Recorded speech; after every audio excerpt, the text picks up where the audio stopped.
I was looking for a title that somehow captures a lot of the things that are in the exhibition. I'm showing a lot of different work from different years and different media, and I was trying to look for something that brings all of this together. A new beginning is a possibility, and a possibility is something that can be a manifestation of a lot of different things that can happen. But also a new beginning means that something has just ended. It's something that I chose carefully to try to reflect on this idea of the passing of time and how these cycles work within the passing of time.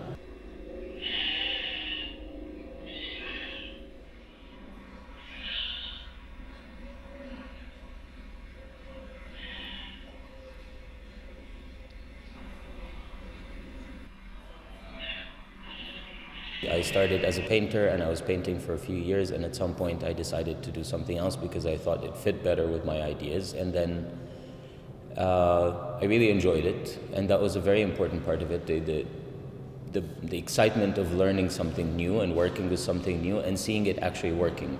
So I became interested in film as a tangible material, something you can touch, you can manipulate with your own hand, you can see your fingerprint on it. You can punch holes in it, you can draw on it. In the beginning, it was mostly about what is the best way to communicate with this idea. How can I say what I want using these tools? And if there is a tool that I think is the best thing for communicating this idea and I don't know how to use it, I learn how to use it.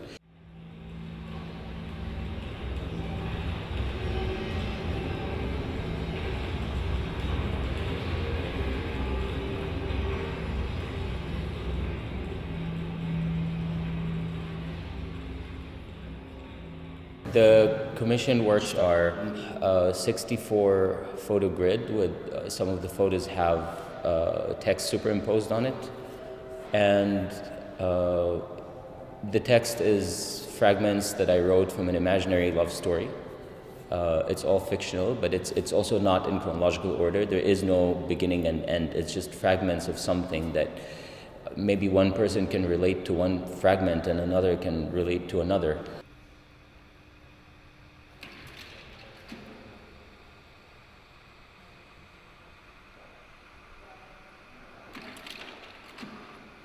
The prize actually offers a lot of things. I had the chance to have the biggest show I've had to date. Part of the prize is this quite big book about my work, which was a lot of work, but in the end it's very rewarding because it's something that I've never had such a big book published about my work, and it's really interesting to work with all the work I've done since I've started. That for me is interesting, to present things in a way that is not the usual, the first thing you would think of. And that's how I work also with the combination of image and text in my films, that there's always a gap between them. They don't describe each other literally. There's these gaps, and trying to find ways to present images and reality in general in a way that is not the usual and common way of understanding it, to see that there are other possibilities. We can think about things differently.